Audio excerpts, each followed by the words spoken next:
За нийт эрхэм үзэгч сонсогчдоо энэхүү өдрийн мэндийг хүргэе. Шинжлэх ухаан танин мэдхийн Одон Мөндөр сувгийн Их Монгол улсын түүх нэвтрүүлэг маань эхлэхэд бэлэн болж байна. За энэхүү нэвтрүүлгийг Америк сургуулийн түүхийн багш Мартхан бид бүхэнд бэлтгэн өргөдөг. Өдрийн мэнд хүргэе. За өдрийн мэнд хүргэе. Нэвтрүүлгийн маань ивэнтгчээр эко үйлдэлийг ногоон оноогоор Green Score Nature компани за мөн дээрээс нь 5 тухайн дээд тансаг вилла Casa Da Vinci хотхон ивэнтгэж байна. За өнөөдрийн сэдэв. За өнөөдрийн сэдэв бол 7 жилийн дайны эхлэл буюу хоризмын Мухаммед Шах гэсэн сэдэв байгаа. За өнгөрсөн сэдвүүд нөгөө ганаа завгүй байсан учраас Ибов дээр яг энэ өмнөх дугаарыг орсон. За энэ дугаар дээр бол алтан гаргамжаа тастав гэдэг энэ сэдэв байсан байгаа байхгүй.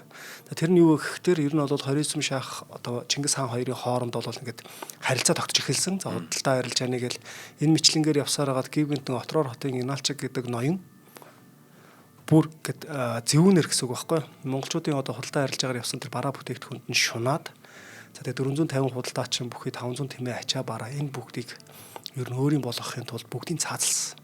За энэ мэтлэнгээр одоо бол тэг асуудлууд үүсэж байгаа. Тэгээд энэ хоёрын хоорондох харилцаа ер нь хамгийн анх ер нь хоризм улс Монголыг яагаад сонирхсан юм монголчууд бас ямар хариу барьсан тэг гэх мэтлэнгээр 2 3 удаагийн харилцааны тухай ярьсан байгаа байхгүй. За тэгээ тэр дугаар дээр бол ер нь сүүлдээ бол нөхцөл байдал нэлээд эвгүй болоод дуусч байгаа юм. За тэгэхээр энд бол 7 жилийн дайны эхлэл Мухаммед Шах гэдэг зүйлийг ярих сэдв ярих гэдэг шүү дээ. Энэ сэдв дээр бид нар нэг зүйлийг маш сайн ойлгох хэрэгтэй. Нэг зүйлийг маш сайн тунгааж хэрэгтэй. Тэр нь юу гэхээр Мухаммед Шах. За энэ бол хоризмын эзэнт гүрний эзэн хаан султан хүн шүү дээ. За энэ хүн бол яг тухайн цаг үед бол нэлийн хүчрхэг хаан байсан. Ер нь бол тэр дундад Азиа тэр тухайн бүс нутагтаа бол хүлээн зөвшөөрөгдсөн. Хид хідэн улс орныг тэг өөрийнхөө захиргаанд оруулчихсан. За тухайн үеийн яг исламын ертөнцийг бол 3 хэсэгт хуваадаг байсан болвол за тэрний одоо хамгийн зүүн талыг нь барьж байгаа байхгүй. За тэр зүүн талаас барьсан мөртлөө ер нь бол өөрийгөө бол ер нь яг исламын ертөнцийн төв гэж үзсэн байна. За гих мэтлэнгээр одоо нөө исламын Багдадын халиф те энэ мэтлэн одоо хаадууд байгаа штэ. Эдгээрийг бол дорд үзэж эхэлж байгаа байхгүй. Хүчрхэг болоод эхэлж байна. За тэгэнгүүтээ тэрээр буцаагаад тэр дорн зүг рүү бол те хар гядан улс цаашаага бүр алтан улсыг хүртэл сонирхож байгаа байхгүй. Тэгээ энэ зэргийг нь бодоод үзэх юм бол яг тухайн үедээ бол үнэхээр хүчрхэг хаан байсан уу? Байсан. Энийг нь хүлээн зөвшөөрөх хэрэгтэй. За энийг давсан Чингис хаан бол өөрөө ямар хаан бэ гэдгийг л хэлэх гээд байгаа байхгүй. Цаанаа нь ерөөсөө энэ нь шүү. За тэгээд түүх гэдэг бол зөвхөн он цаг тооны хэлхээ биш байгаа байхгүй. За энэ бол хүний мөн чанар, ам, тэгээд тангараг, ам, нас, алдан онооны дэнс байгаа байхгүй. За өнөөдөр бид бол яг Одон Мөндөр сувгийнхаа Их Монгол улсын түүхийн нэвтрүүлэг. За энэнгүүр бол 7 жилийн дайны эхлэл хоризмын Мухаммед Шах гэмэх хэсгүүдийг хүндэн хэлэлцэх болох юм. За 13 дугаар зууны үеийн дэлхийд дахин тэр тусмаа Дундад Аз, цаашлаад Арабын ертөнц, исламын шашинт орнуудад үргэлж гашуунаар дуурсагдах Монголын эзэнт гүрэн те ер нь бол байгаль Чингис хааны довтлооны тухай ингээл гашуунаар дурсаж яригддаг гэсэн үг байхгүй. За тэгэд ер нь эдгээр улс орн болвол те яг тэр хоризм улсыг донслогсон өрсөлдөгч. За энэ өрсөлдөгч хоризм улсыг одоо ингээд өөрсдийнх нь өдөөсөн аимшигт одоо аллах ба түүний араас ирсэн Чингис хаан тэргүүтээ Их Монгол улсын айрам. За бараг Тэнгэрийн гисгэл гэхээр те энэ одоо зүйлийн тухай өгүүлэх юм.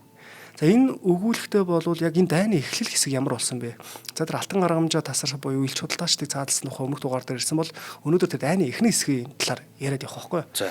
За мэдээж Отроор хотод бол Монголын элчин худалдаачдыг те ингээд цусаар одоо ингэж юу хэмдэ гараа угаасан Иналчиг гэж хүн байгаа. За Иналчиг бол Гайр, Кайр гэдэг янз янзаар нэрлэдэг байдаг. Зарим нь бол хорон бурхан хаан ч гэж нэрлэдэг байдаг. За Отроор хотын энэ захирагч бол өөрийнхөө өгдүүлсэн хэрэгтэй мэдээж ганцаараа хийх боломжгүй байгаа байхгүй. Мэдээж хоризм Шахын одоо тэгээ дэмжлэг тэмдэг хэрэгтэй, зөвшөөрөл хэрэгтэй гэдэг ч юм уу. Ийм зүйл байгаа даа. За энэ нь юу гэсэн үг вэ гэхээр ер нь саяны одоо энэ 450 худалдаачныг алчлаач хядчлаа тий. Энэ чинь бас амар том гашуудл байхгүй. Шууд л дайн зарлаж гэсэн үг шүү дээ. Дайн зарлаж байгаа энэ үйл явдал. За тэгтэл хоризмын эзэнт гүрний их султан Мухаммед бол дотроо нэгэн айц давтаж эхэлж байгаа юм. За энэ юу вэ гэхээр ямарваа нэгэн байдлаар энэ монголчууд гэдгийг чинь тий өмнө нь бол тэр алтан улсыг эзэлж байгааг нь танд судалсан. За тэр мэрэгдийн одоо тий одоо үлдэгдэл энэ хүмүүсийг яаж ингэж хөөж байгаа гэх мэтлэнгээр судлаад явж байсан байгаа байхгүй. Тэгээ юмыг яаж мэдэх вэ гэд ер нь бол эргэлзээ ингээд бол түүнийг зүгээр суулгаагүй. За ингээд зүгээр суулгаагүй ч дотроос нэг юм асаална шүү дээ. За асангуудаа за ер нь ингээд алс дорн руу гэсэн үг шүү дээ. их говь сүрлэг даваануудыг давуулан Монгол руу тандуул туршуулуудаа илгээсэн байгаа байхгүй. За тэгээ эн чинь нөгөө явсныхан дараа Монголоос нөгөө мэдээ ирэх гэдэг нь шүү дээ, явсан туршуулууд. За ингээ удаан хүлээсний эцэст бол туршуулууд иргэн ирсэн. За тэдний хэлсэн үг бол султааны зүрхэнд хүйтэн мөс хөргөж доторыг нь харзаалгаж орхиж байгаа. За туршуул хэлэхдээ за Монголын цэрэг тоолохын аргагүй үгүй олон юм. Тэд бол ялагддаг гэдгийг огт үзээгүй дайчд байна. Хамгийн аюултай нь тэд хэрэгтэй зэвсгээ бүгднийг өөрсдийн гараар уралдаг юм байна. За ингэж хэлсэндээ харсан үдсэн бүх юмаа нуулгүй өгцөн байгаа байхгүй. За тэр цагт л одоо Мухаммед үйлцэн хэрэгтэй анх удаага харамсаж эрх аюулын сүудрийг ингээ мэдэрч эхэлсэн гэлтэй гэж. Тийм байна. Тэ галыг ер нь өөр дөр авчиж байгаа юм шүү дээ. Тэ түгээр өнгөрж исэн гэдэг шиг юм байл тэ. За тэгээ Отроорын тэрхүү ингээ хядлагаас амьд үлдсэн ганцхан хүн. За энийг бол нөгөө нэг зарим түүхэн сурвалжууд улаач гэж яриаддаг. За мэдээж улаач гэдэг бол нөгөө жинт хийдэг хүн хэлж байгаа хамгийн алдсан тийм ингээл зам заагаад ингээ явдаг. За тэгээ энэ хүн бол ингээд ирээд Чингис хаанд бол ирж болсон явдлыг бүгднийг нэг нэгэндгүү айлтгаж хэлж байгаа шүү дээ. За их Монгол улсын хаан хэдий их хилгэнсэн ч яг энэ үйлдэл дээр бид одоо ингээд нэг юм гэгээрсэн агуу хаан уур бухимдлаа урдаа гаргаж асуудыг бодит байдлаас одоо ингээд те шал өөрөөр ингээд хөндөрдөг гэдэг ч юм уу ингээд хөндөрч чаддаг гэсэн үг санаа хэлээд байгаа байхгүй тийм. За одоо нэг юу хэмдэ ингээд маш шууд анхны дээр сэтгэхүү уураар бүхнийг шийдэхгүй гэсэн үг шүү дээ. Тэрийг нэг тавих биш.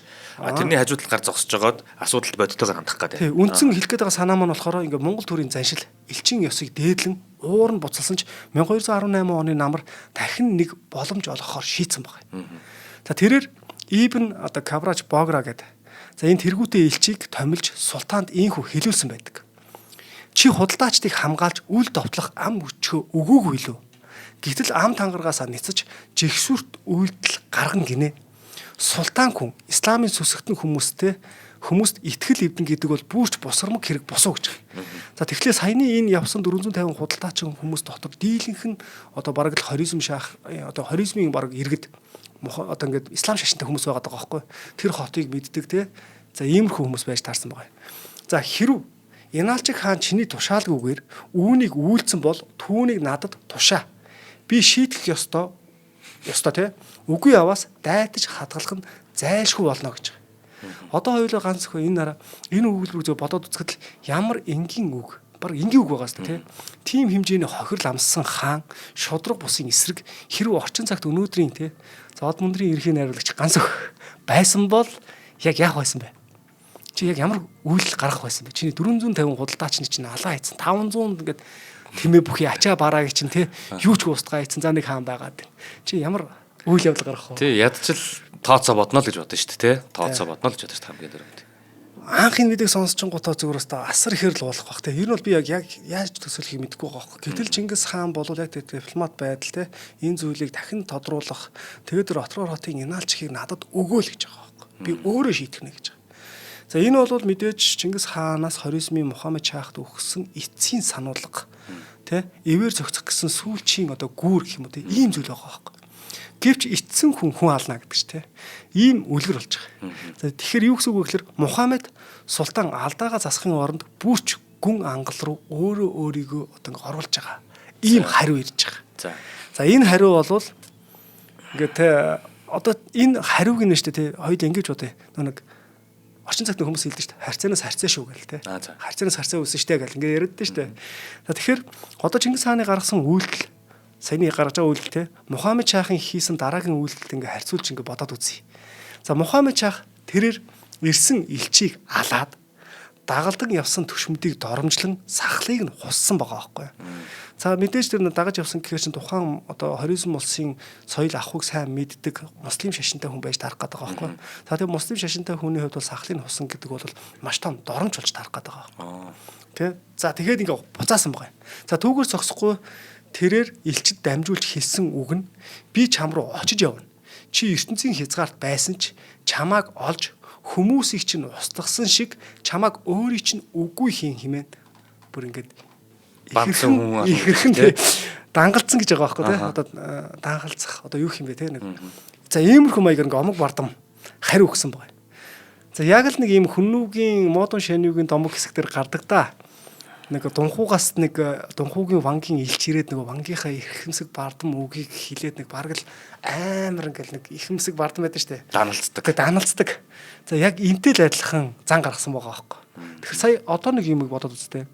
Чингис хаан хохирсон хүн. Тэгсэн мөртлөө ахаад илчилгээж байгаа зү тэ. Гэтэл Хоризм шах Мухаммед шах чинь тэр хүмүүсийг хэлсээр хэлмэгдүүлж хороосон хүн. Тэгсэн мөртөө дахиж ямар үйлдэл гаргаж ийнэ гэдэг. За тэгэхээр энэ хоёр хүнийг бол тэ мэдээж одоо ингэ жилүүр дээр тавьж хүнтэй харьцуулах бас хэцүү л ах л да. Гэхдээ нэг түүхийн одоо нэг юм жилүүр дээр тавиад үзэх юм бол ямархуу хоёр одоо өөр төрлийн хүн бэ гэдэг нь харагдаж байгаа сте. Тийм байна. Одоо жишээлбэл эхлээд шууд нөгөө уурын мунхаар хандах юм бол тэ. За ер нь хяднаа л гэнэ. Гэтэл Чингис хааны хувьд болохоор яг юу болсон гэдгийг нэгтэлсэн байна шүү дээ. Тэр Иналчик гэдэг нөхөр бол хядсан юм байна. Цааталт нь Мухаммед шах байгаа юм байна. Энэ хоёр хоорондоо ямар байгаа юм? Тандалт бас явах гэдэг шүү дээ. Тэгэн гутлаа тэр буруу зүйлийг хийсэн тэр Иналчикийг надад өгөө. Тэ та ямар бодолтой байна л гэсэн мэт баг. Тэгсэн чинь нөгөөх нь яг нөгөөтгөн төгөө ижил байр суурьтай байж. Тэгээ таны ихэнд хэлдэгтэй адилхан Мухаммед шах бол зүгээр нэг энгийн нэг аймгийн овгийн захирагч бол биш юм байна те. Одоо Чингис хааны цэргийн тоог мэдсэн, зэвсгийг мэдсэн хэрнээсээ тэгэд дуурж яах хэрэг чинь бас нөгөө нэг юм хэм хэмжээний хувьд дүүцгээд л юм уу те үзгээд нь шүү дээ те. Харин те яг тийм жижиг нөхөр бол биш гэсэн үг юм л та. За тэгээд тэрээр бол яасан бэ гэхээр саяны энэ одоо омог бардам зантай энэ өгүүлбэрийг хийснийхаа дараа төрүүл довтлохоор яарвчлан замдаа гарсан гэж байгаа. Тэгээд Бухараас Самаркандаас Жэнд хүртэл 4 сарын хугацаанд хүнд хэцүү замыг дуулан Монгол цэргийн одоо хүрээний бараг харахаар зүтгэж эхэлсэн гэж байна. За тэрээр өөрийгөө те анчин гэж андуурсан боловч үнэн хэрэгтээ Арслангийн ичээр өөрөө гүйгээд очиж байгаагаа мдээгүй байна.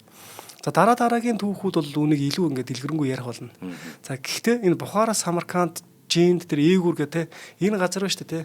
Энэ газар бол нийтдээ бараг 118-аас 117 хоног болсон гэж байгаа байхгүй. Тэгэхээр энэ бол туулж байгаа энэнийг бол ингээд бодоод үзэх юм бол одоо яг тухайн үеийн дундад зууны одоо түүхч Ибн ал-Асир гэдэг хүн ингээд хэлж байгаа. Тэрээр хэлэхдээ бол түүхэнд Монголын гүнд хоризмын цэрэг цөмөрч орж ирсэн тухай хэлж байгаа байхгүй. Тэр нь юу гэсэн үг вэ гэхээр Монголын гүнд. Тий, Хоризм шах бол Монгол руу давталж орж ирээд Чингис хааны цэрэгтэй байлдаа дархан цолоо мандуулаад буцаан гэдэг санаа хэлээд байгаа. Гэтэл яг бодит байдал дээр түүхэн одоо олон сурвалжуудын мэдээгээр бол Хоризм шах Монголын гүнд рүү ирээ Чингис хаантай байлдсан зүйл бол огт байхгүй. За. Тэгээ ийм зүйл болоогүй байгаа байхгүй. Тэгэхээр зарим нэгэн зүйл байна. Одоо энэ нэг Их Монгол улс ялангуяа Монголын эзэнт гүрний үед те байлдан дагуулалд оролцож исэн энэ улс орнууд за ялангуяа тэр одоо дарлагдсан гэдэг ч юм уу Их Монгол улсын захиргаанд орсон одоо ялангуяа хоризм энэ дундад Азийн энэ улс орнууд за эдгээр улс орнууд бол яйл болох Чингис хаан те түүний байлдан дагуулалт тэдний залхамжлагчийн талаар бол харанхуй бүдүүлэг эсвэл зэрлэг балмууд маш том аллах хийсэн гэх мэтээр харуулахыг зорддог. За тэгтэл энэ бол яг за яг нэг айл болгол муу талыг нь үлгэж яриад нь шүү дээ тий. За ямарваа нэгэн түүхч гэдэг ч юм уу тий. Түүхч хүн бол мэдээж нөгөө цэвэр өөрийнхөө орны түүхийн алдааг засах гэсэн гэдэг ч юм уу тий. Эсвэл ингээд тэндээс одоо ингээд ямарваа нэгэн зүйлийг ингэж алдааг засахсан л юм тэмдэглэл гэсэн үг байгаа байхгүй. Энэ ийм байж тарах гэдэг.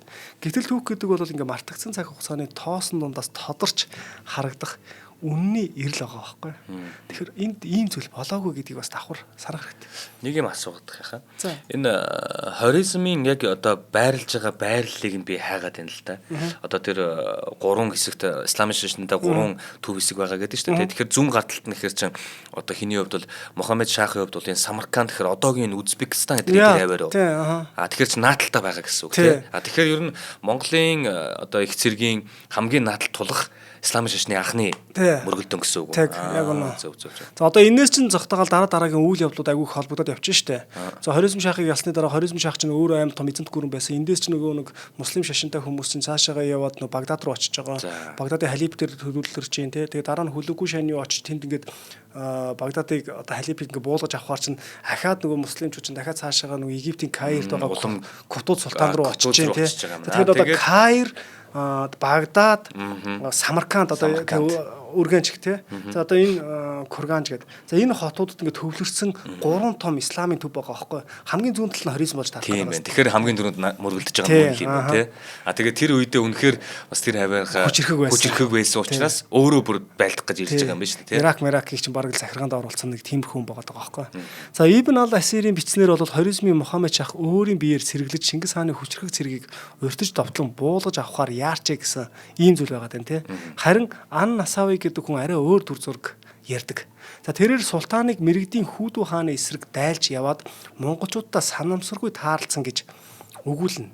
За Монголын дайчид бид та нартай байлдахгүй хэмээн эвлэрлийг эрхэмлсэн ч султан би та нар шиг буруу номтнуудыг эсрэг шашныхаа төлөө байлдана хэмээн омогтож дайны галыг өөрөө өдөөсөн гэдэг гэж байгаа. За энэ тухай яг жоохон байж дэлгэрүүлж ярина. За Жөвөний болон Жужан гэдэг энэ хүн байгаа байхгүй. За энэ хүний тэмдэглэлд ч бас нэг мөн адил султаныг мэрэгдүүдийг нэхэж яваад тэднийг аль хэдийн ялж дийлсэн монголчуудаа нүүр тулсан тухай өгүүлдэг. Тэнд бичснээр татарын одоо Юсупийн хүү Кадир хааны амийг тэ энэ аймгийг уулгалан довтлохоор эсвэл Кадир хааныг нэхэж яваад монголчуудаа санамсаргүй таарч шууд шалтгаангүй тулалджээ гэж байгаа. За тэгэхээр ямар тач хоризмын Мухаммед шах бол Чингис хааны их цэрэг ирэхээс өмнө монголчуудаа бол ямар ч сан гар зүүрүүлээд нэг үзсэн тий ийм зүйл байгаа. За хоёул хамтран ажиллагчаа танилцуулгаа. За тэгээ. За нэвтрүүлгийн маань хамтран ажиллагчаар эко үйлдэлийг ногоон оноогоор урайтай ногоон оноо байгал нийтэд үйлчлэг төрийн бас байгууллага хамтран ажиллаж байгаа. За энэ хамт олонний хийж байгаа зүйлийг танилцуулахдаа би айгүй баяртай байдаг. За манайхан Samsung ч барьдаг бай, одоо iPhone ч барьдаг бай те аль болгон дээр бүгдэн дээр нь нөгөө Green Score Nature гэдэг аппликейшн байгаа. Green Score Nature гэдэг одоо тэгэхээр энэ яадгийн гэхэлэр та одоо алхах за ногоон одоо гэрчилгээтэй байгууллагуудын бүтээгдэхүүнээс судалдаг авалт хийх, ногоон тээвэр, сайн дурын ажил, дахин ашиглалт, дижитал хэрэглээ, эко ногоон барилга, энерги хэмнэлт гэх мэтлэн энэ зүйлсүүдээс өөртөө ногоон оноо цуглуулах юм. Энэ зөвхөн Монгол бас биш шүү. Энэ одоо ингээд ерөн дэлхийд даяар те хүндрэлтэн угаасаа ногоон байхын төлөө, эко байхын төлөө тэмцэж байгаа. Энэ үед одоо хүндрэлтнийхөө ирээдүйн сайн сайхны төлөө, дэлхийн ертөнцийн байгаль эрхийн ирээдүйн сайн сайхны төлөө хүн бүрийн оруулж байгаа хувь нэмэр гэсэн үг. Үүгээрээ яах юм гэхээр яг энийг дэмжиж байгаа байгууллагууд нь өөрсдийн бүтээгдэхүүнүүд дээрээ тий. За энэ бүтээгдэхүүн бол байгальд ээлтэй юм савлгаатай бүтээгдэхүүн. Хэрвээ энийг худалдаж авах юм бол та одоо 2000 төгрөг худалдаж авлаа гэж бодоход танд нэмээд тэдэн оноо өгөөд идэг. Нөгөө оноонуудаар яах юм гэхээр хамтрагч байгууллага буюу тэр байгууллагуудаасаа бүтээгдэхүүнийг нь үйлчилгээг нь хөнгөлөлтөд идэх боломжтой. Ийм л хялбар үйлчилгээ. Тэгэхээр та Green Score Nature гэдэг энэ аппликейшнийг өөрийн гар утсандаа суулгаад саяны хэлээд байгаа миний энэ эко үйлдэлүүдийг те ногоон үйлдэлүүдийг хийснээрээ та өөртөө маш их оноонуудыг цуглуулж явах болно. За тэгээд үүнийг гүйцэтгэж байгаа хамт олон маань бол одоо 2013 онд байгуулагдсан тогтвортой хөгжил, байгаль дээлтэй, эко, ногоон хөгжлийн чиглэлээр үйл ажиллагаа явуулдаг төрийн бас байгууллага байгаа. Тогтвортой хөгжил, байгаль дээлтэй, ногоон хөгжлийн чиглэлээр нийгэм тустай сайн дурын оролцоог нэмэгдүүлэх зөв дадлалт хөтлөх зорилготой платформыг хөгжүүлэн ажилладаг ийм хамт олон юм байгаа шүү. Тэгэхээр та бүхнийхээ яг нөгөө хүний ярианд итгэх гэхээс илүү те хүний гой сайхан үгэнд итгэх гэхээс илүү яг хийсэн үйлдэлт нь итгээрэй гэж үгөөд нь шүү дээ те. Тэгэхээр яг энэ үйлдэлийг хэдүүлээ хамтдаа хийцгээе л гэж байгаа. Green Score Nature гэдэг энэ аппликейшнийг яг одоо гар утсандаа татаж суулгаад өөрийнхөө амьдралын хөвшилд оруулаарай. За та бүхэндээ баярлалаа. За баярлалаа. За одоо тэгэхээр одоо яг юу байгаа шүү дээ те. Энэ яг дайн яг хаана болсон бэ? За одоо наацсан сонирхол. Энэ асуулт бол түүхчийн дунд бол ингээ маргаан дагуулсаар ирсэн байгаа байхгүй.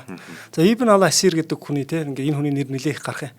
Тулаан босон газрыг бол тодорхой нэрлээгүйч султаныг 4 сарын газрыг туулж байж Монгол цэргийн хүрээнд хүрсэн хэмээсэн нь тэрхүү аялын хол хүнд хэцүү гэлтэж байгаа байхгүй. Харин Ан Насави бол Иргиз голыг тэг гатлан хэд хоног аялсны эцэст монголчуудад таарсан гэж тэмдэглэсэн байдаг.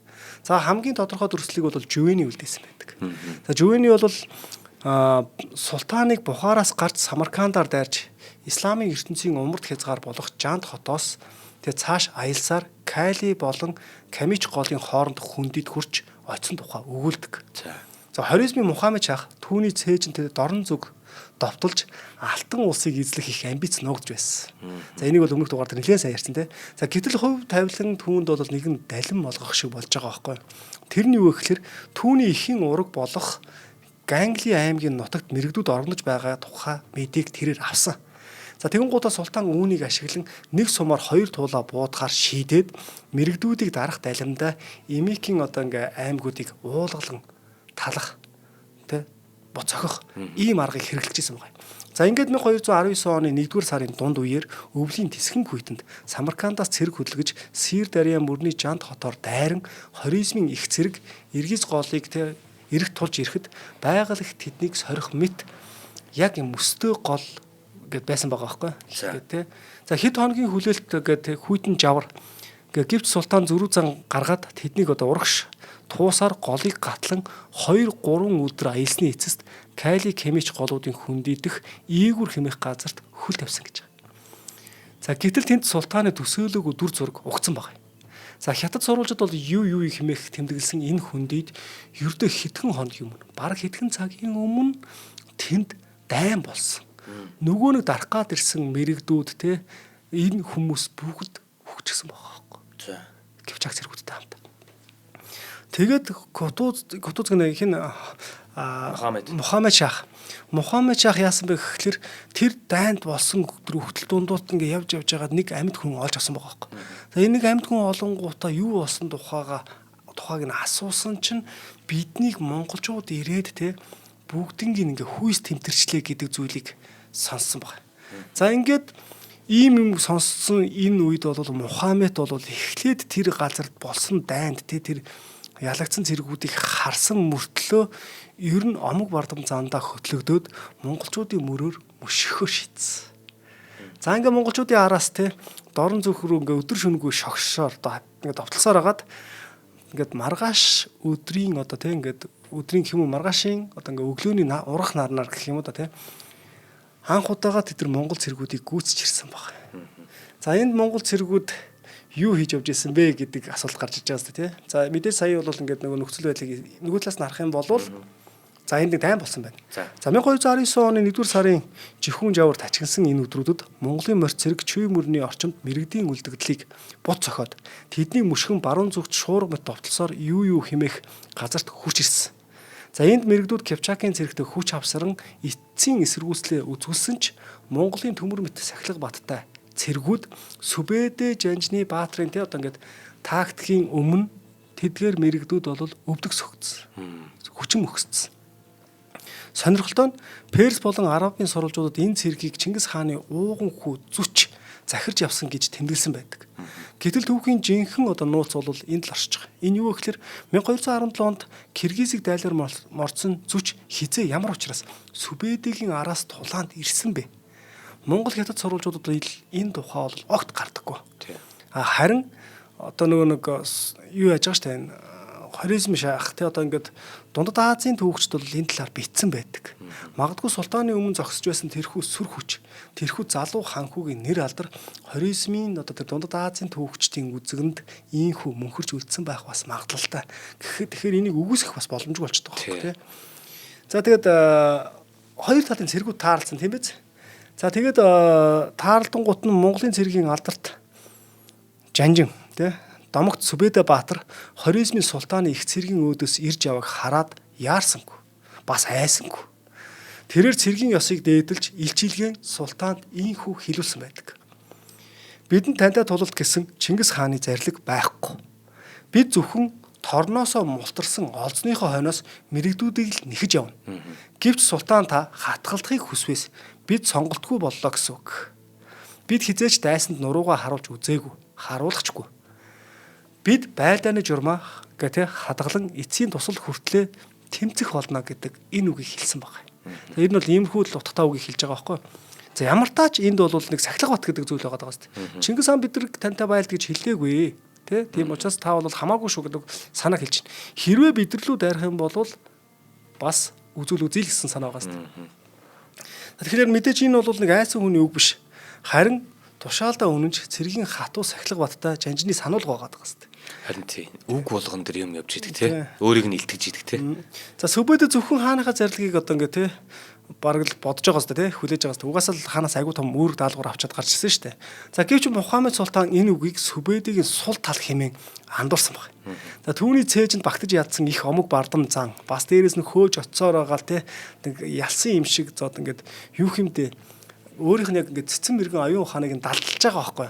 За тэрээр элчийн өөдөөс хандан хурц илт мит ингээд хоржоонтойгоор ийн хариулсан байдаг. Одоо нэг хариу илчин гэсэн үг шүү дээ. За хэрв Чингис хаан чинь чамтай надтай тулалдаж болохгүй гэж тушаасан бол харин бүхнээс дээд Аллах Тэнгэр надтай надад чамтай тулалдаж ялахыг зөвшөөрлөө. Тэгээд ч надад чи болон гүр хаан мэрэгдийн тэр хүчлэг хинч байсан хамаагүй гэж байгаа байхгүй. За нэг айхтар үг байгаа сте. За тэгэхээр одоо бол ингээд нэг жадны шүтгч тэрс номтон гэж монголчуудад хэлж байгаа байхгүй. Та нарын аль нь ч байсан хамаагүй одоо жадны үзүр шамарч ишин хугартал элдийн ир эмтэртэл хатгалт сугаа гэсэн ийм хүчтэй. Бас нэг омог бардам ийм үгийг хэлсэн байгаа. За тэрээр дууга өндөрсгөн одоо бараг л нэг одоо дундад Азийн жинхэнэ нэг хавирган сар гэдэг ийм сэлэн байгаа шүү дээ. За энэ хавирган сар мэт ингээд дахир хилдэ гоцгол кялзуулаад гэх юм уу да.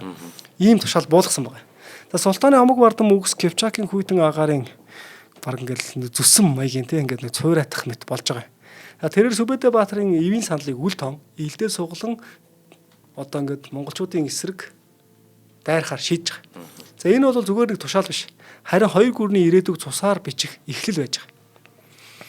За хоёр талд цэрэг тус бүр 3 хэсэг буюу баруун зүүн төв жигүүрт хуваагдаад үхэл амьдралыг дэнслэх дээр одоо тий аимшиг тулаанаа эхлүүлсэн байгаа. Монголын морьт цэрэг салхимт довтолж эхэллээ. Сүбэдэ Баатарын өдөрцөн Монголын зүүн жигүүр хоризмын цэргийн баруун гар буюу гарыг тий үгүй болгож тастаад тэдний гол руу шахан оруулж султааны төв байрлалыг бүслэн авахд бэлэн болоод байна.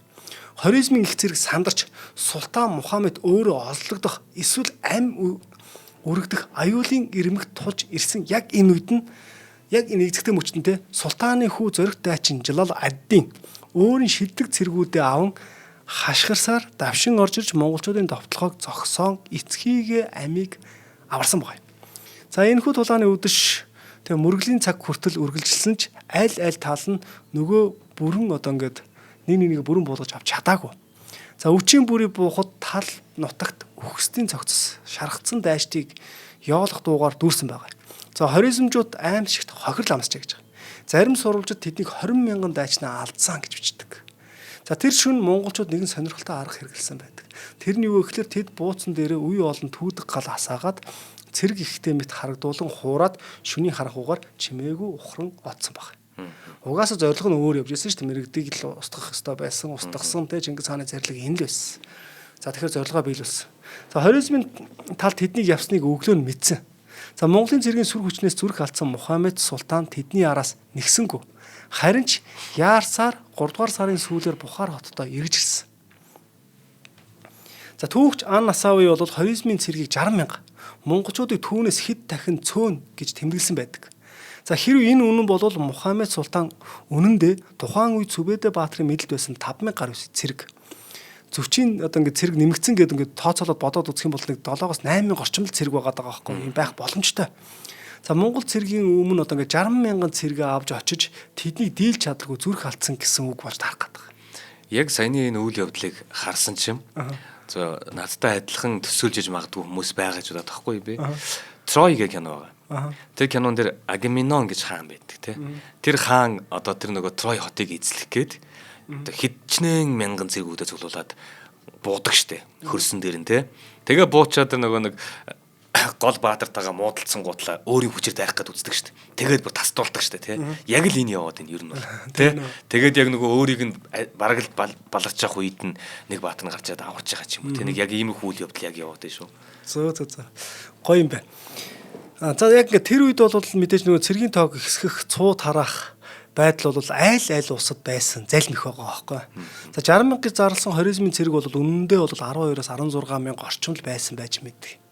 За мөн 20,000 хүн өгсөн гэдэг бол хоризмын цэргийн хүч хэрхэн нүдэн дээр нь хайлж те султааны итгэл найдвар хэрхэн мөхөж байсныг илэрхийлэх тэр айдас агуулсан тоо байж болох юм. Иргиз голын иргэд монголчуудаа ил зөвлөж тэдний мордын төвөргөнд газар дэлхий одоо хэрхэн чичирдгийг биеэрээ мэдэрсэн султан Мухаммед Самаркандад тэ эргэж ирэхдээ өөр нэгэн хүн болсон байлаа гэж. За Ибн ал-Асир Нан Насави Ан Насави зэрэг түүхийн мэрэгд бол нэгэн дуугаар өгүүлэхдээ султааны зүрх зориг тэрхүү тулааны талбарт өгөж сүнсэн айцын мананд төөрөв гэж хэлсэн байдаг.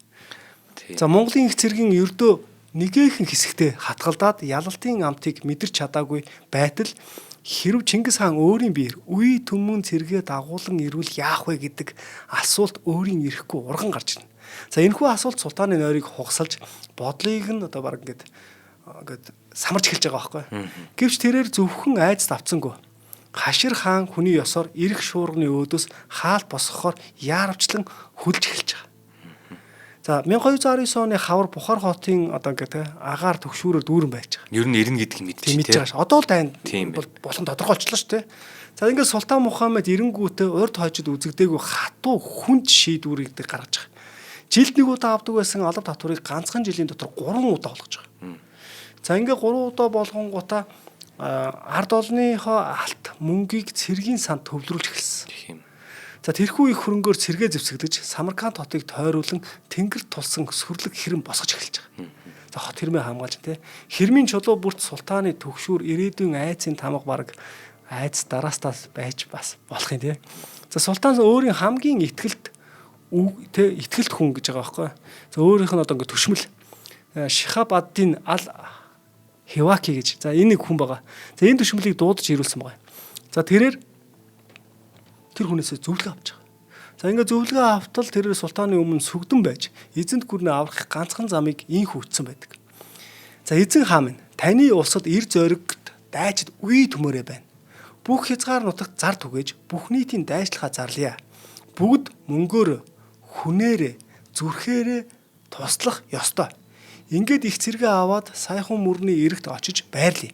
Чингис хааны цэрэг алс хол газраас ядарч туйлдэн ирэхэд бид амарсан хүчээр аянгийн нэргээ мэт угтах болно гэж хэлдэг. За энэ бол ухаалаг бөгөөд зоримог төлөвлөгөө байсан байгаа байхгүй. Дайсныг босгон дээрээ бус хилийн дээсэн дээр зогсоох эцсийн боломж байсан. Энэ гэвч сайн хүний үг нэг, саар хүний үг 1000 гэж байдаг шүү дээ. За энэ мэтлэнгээр хоризмын бусад ноёд, сайд, төшмөд. За тэгээд энэ мэрэгдүүд те энэ саналыг басамжлан үгүйсгэсэн. Тэд юу гэсэн бэ гэхээр ер нь бол өөрсдийнхөө биеэ нөгөөд хялбар замыг илэрхийлнэд те ийм хилцсэн байгаа байхгүй. Дайсан сайхан мөрний гатлаг тэд уулын гүн хавцалд бидний мэдих нутагт орж ирэг. Газар мэдхгүй харийнхныг бид тэр цагт нь отож байгаад нэг мүсэн хядаж устгах болно гэсэн баг. За ингээ өөртөө хит итгэсэн ноёдын энэ үг султаныг төөрөгдөлд оруулж эзэнт гүрнийх нь мөхлийн хаалгыг дотроос нь нээж өгөх шиг л зүйл болж байгаа юм. За хоёул хамтран ажиллагчаа танилцуулъя тий. За тэгээ. За нэвтрүүлгийн маань хамтран ажиллагчаар 5 тухын дээд тансаг вилла Casa da Vinci хотгоо. За ер нь бол бидний мэддгээр нөгөө Улаанбаатар хотын хамгийн гоё ногоон байгууламжтай тий юу гэдгийг стандартыг шаардлагыг хангасан. Үнэхээр тэр хүний 5 тухтай амьдрах хотхон гэдэг тэр үзүүлэлтийг гүйцэтгэж чадсан хамгийн амжилттай явж төслүүдийн нэг бол River Garden байна. Vega City байна, River Plaza байна, тэгээ Garden City хотгон зэрэг байгаа. За энэ болгоныг бол одоо манай NCT компани хамт олон маань тий NCT Group-ийн хамт олон маань хийж гүйцэтгсэн байдаг. За тэгээд яг энэ гүйцэтгсэн одоо хүн чинь гэдэг юм байл шүү дээ. Одоо би ингээд нэг удаа юу гэдгийг өсрэлтээр амжилтаар тий би 2 м хүрчих юм бол дараагийн удаа би энэ 2 м нэг хэдэн миллиметр ч гэсэн хүрэхийг үзэн штэ тий сайжруулахыг хүснэ улам сайжруулахыг хүснэ. Тэгэхээр тэдний дараагийн хэрэгжүүлж байгаа төсөл маань бол таны яриад байгаа 5 тухын дээд тансаг вилла Casa da Vinci гэдэг хотхон байна. За тэгэхээр Casa da Vinci хотхон болохоор 2020 оноос хэрэгжиж эхэлсэн өндөр зэрэглэлийн хаус хотхон. За тэгээд энэ хотхоны хувьд болохоор вилла болон кондо гэсэн орон сууцнуудаа санал болгоод байгаа. За виллаг бол бид нар мэдж байгаа. Одоо нэг аялал энэ тэр юм хийгээд явхад одоо гадаадын аялал жуулчлалын тий салбарт ч гэсэндээ энэ вилла гэдэг энэ тусдаа хувийн орон сууц гэдэг тэр зүйл илүү их хүмүүс тухта буудаг, тэнд суугахыг хүсдэг. Одоо хотел буюу нэг юм олон өрөөнд байрлах биш тий. Ийм байранд байрлахыг хүсдэг хүмүүс бас их байна. Тэгэхээр хүний энэ амьдралын гэр ахуйн амьны орон сууцд хүртэл нөлөөлөд эхэлсэн. За кондо болон вилла нь ямар очтой юм гэхэлэр за айл бүрийн зочны өрөө урагшаа байгаль толдох харуулцтай. За тэгээ 3-аас 6.2 м хүртэлх өндөр таацтай. Тэгсэрнээсээ 4-5 давхар сууц өгөөд хамгийн гол нь Casa da Vinci хотхны үндсэн концепцийг алдагдуулахгүйгээр хаус хотхны зэрэглэлийг хэвээр хадгалж давхардаа зөвхөн 2хан айлтай нэг барилгад 4-9 айл байдаг. Ийм болоод байгаа юм. За тэгэхээр энэ болгол нэг яриад байгаа энэ вилла болон кондо хэлбэрийн хорон сууц нь байгаа байхгүй юу? За тэгэхээр метр квадратын хувьд гэх юм бол нэг давхрын за 260 м квадрат. Тэгээд дуплекс вилла нь гаднаа хувийн эдэлбэр газар цэлгэр саруул террастай бол бас 6.2 м өндөр таацтай. За 4-5 давхрын айлууд нь болохоор цэлгэр том террастай гэдгээр онцлог. Энэхүү сууцны загварын байр нь маш гоё төлөвлөлттэй болохоор та бүхэн өөрсдөө очиод зорж үзээрэй. За ер нь бол цоошин төлөвлөлт дизайн бүхий кондо, вилла сууцны 1-р ээж ашиглалтанд орж нүүж ороход бэлэн болцсон байна. 2026 оны 3-р сараас эхлээд 2-р ээлж, 3-р ээлж шатараалтайгаар ашиглалтанд орно. За тэгэхээр кондо вилла нь 112 м квадратаас 260 м квадратын сонголттой дуплекс хаус, апартмент, пентхаусаас бүрдэж байгаа төсөл юм байна. За тэгэхээр та бүхэн маань 75 тэг 7 50 75 тэг 7 50 50 гэсэн утсаар холбогдоод дэлгэрэнгүй мэдээллийг аваарай. Байрал нь бол Ацтын ам буюу нүхтийн зам дагуу байрлаж байгаа шүү. Casa da Vinci хотхон. Баярлалаа. За баярлалаа. За Чингис хааны их цэргийг ингээ бодоод төсөөлөд үзтээ тий. За монголчууд хэдийгээр аянгаас айдаг байсан боловч яг үнэн хэрэгтэй аянга нь монголчууд өөртөө байсан байгаа байхгүй. Тийм одоо ийм сүр хүчтэй тэнгэрийн ташуур мэт ийм том ингээ цэрэг айрам ирж яваа гэдэг асуудал бол 29-нд бол одоо аюул нүрлээд эхэлж байгаа. За энэ аюулын үрдээс бол одоо 29 дотор одоо тий янз бүрийн маргаанууд гарч ирж байна. За энэ маргаан донд Хороосон Иракийг хамгаалахын тулд дайсныг бол тий нутг руугаа нэвтрүүлээд дараа нь одоо тал талаас нь довтолж устгахыг Мухаммедийн хүү Жалал ад-Дин бас гаргаж иж байгаа. Бусад цэргийн жанжитан ч гэсэн энийг бас дэмжиж байгаа байхгүй. За бүр Газна руу ухарч тэнд тулалдаад амжилт 9 олвоос энэтх орж байлдах санал гаргасан байна. Гэх мэтлэнгээр ингээ дайны тактикууд янз янзаар яриад байна тий. Гэтэл Мухаммед султан эдгээр саналыг үл хэрэгсээд энэ Мавринахар гэдэг газар байдаг шүү дээ Туркестаны ойрох. Одоо тэр хязгаарт бол хамгаалахар шийдсэн гэж судлаачид үздэг. За Анасавын өгүүлснээр бол цэрэг болон Самаркандын хэрэм зориулж татсан татварыг ашиглаж амжаагүй байхад л монголчууд нөмрөөд ороод ирсэн. Татварын мөнгөөр цуглуулсан их цэрэг нь хуралдах газараа зөвглөж байхад султан жихүүний эргээс зогцсон мэдээг тэд авсан байна. Монгол цэргийн сургаар. Үгүй талбараас цуглуулсан цэргүүд нь туслах гад ирж штэ тэгтэл султан өөрөө зүхтагаад алгуулсан. За эдгээр цэрэг нь бол 29 мөрөө явж байсан гэдэг нь тий. За шинээр одоо ингээд татагдаж ирэх цэргээс өмнө өөрийн гарт ингээд тий ингээд хурлаад байсан цэргийг Мухаммед Сир Дарья болон одоо ингээд бусад хотуудад Бухар, Самаркандд хийгээд Амур Дарья мөрөн гэсэн 3 үе игнүүлж байрлуулсан байгаа. За ер нь 29 шахын тухайн үеийн одоо гарах боломжтой нөөц гэж байгаа тий. Цэргийн нөөц. Яг зөв тайван байдлаар хэлэхэд шүү. За ингээд яг нарийн тооцоогоор биш хэлэхэд бол 29 мус ч өөрөө 20 сая хүн амтаа байхгүй. Баг 500-д орчим цэрэг эрстэй гэж ингээд яриад байдаг. 500 мянга. Тий, 500 мянга. Баг гаргах хүчин чадалтай гэж байгаа байхгүй. За хоёул одоо зүгээр ингээд зүгээр хэдхэн жишээ татаад үзье. За ингээд нэгт бол Туркестан болон энэ Мавринихарын хил дагуух Сэхүн мөрөн дагуу баруун захын Жант хотоос зүүн захын хожинд Өзгөнд хүртэл ингээд Жант Яркентийг зэрэг хамгаалах 10,000 цэрэг. Одоо Ширхэнд Яркент те. За Самаркандд ордог гол худалдааны замд бол Панакат хот нь бол 10,000. Дөрвөн дагуул хоттой Баян бүрдэд байрлах Отрард 5-аас 20,000 цэрэг. За Перганд бол тий ингээ чухал одоо ингээ бомбтууд байгаа. Хожиндод 1,000-аас хэдэн мянган цэрэг. Перганы одоо ингээ хөндийд Карлук Эмирийн 3,000 Карлук цэрэг. За тэгээд одоо ингээ Сайхунаас уулын хавтлаар халахалдаг Самаркандд бол 40-с 60,000 цэрэг.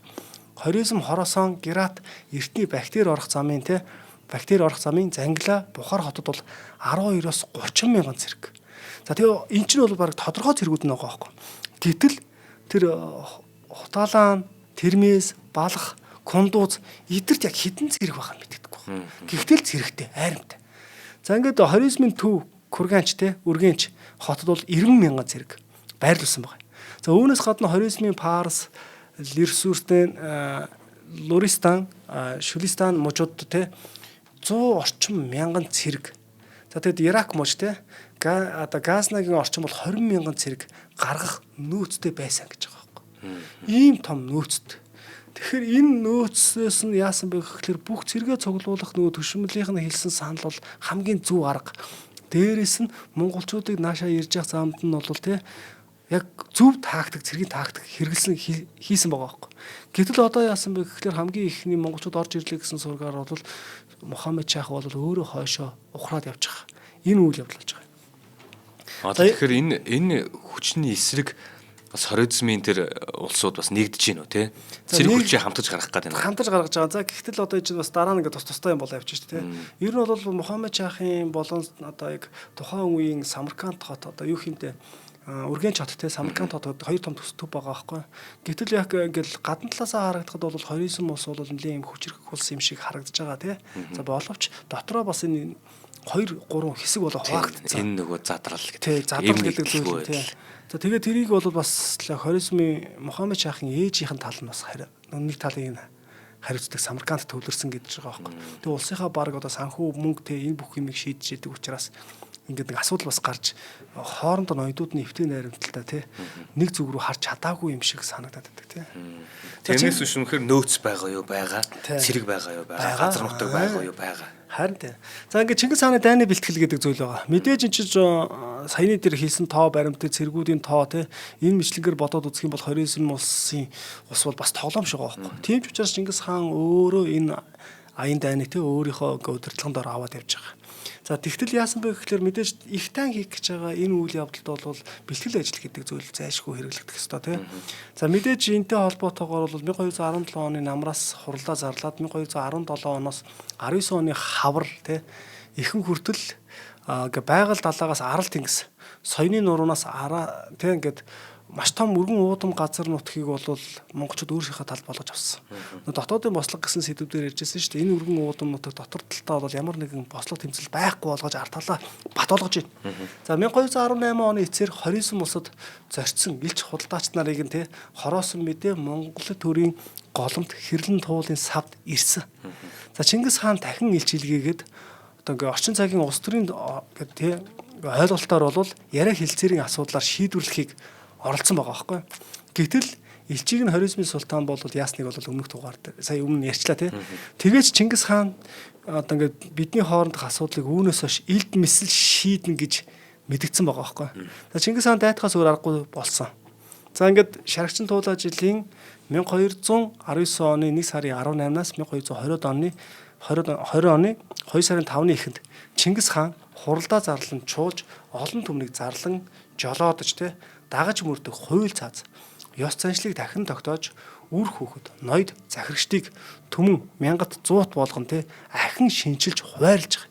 За өөрөөр хэлэх юм бол Чингис хаан 1206 оны хуралдаагаар тогтоосон Монголын нууц товчонд тэмдэглэгдсэн те төмд мянгатын зохион байгуулалтанд дахин өөрчлөлт оруулад судрын чуулган тэмдэглэж үлдээсэн төмд мянгатын хууль ёсоор тогтоосон гэж ухаж ойлгож болж байгаа. Энэ чинь нөгөө тэдэн үүрх хэрэг гэсэн юм байгаа. Гэтэл одоо томорсон. Алтан улсын аян дан, Тангууд улсын аян дан те эдгээрс чинь томорж байгаа.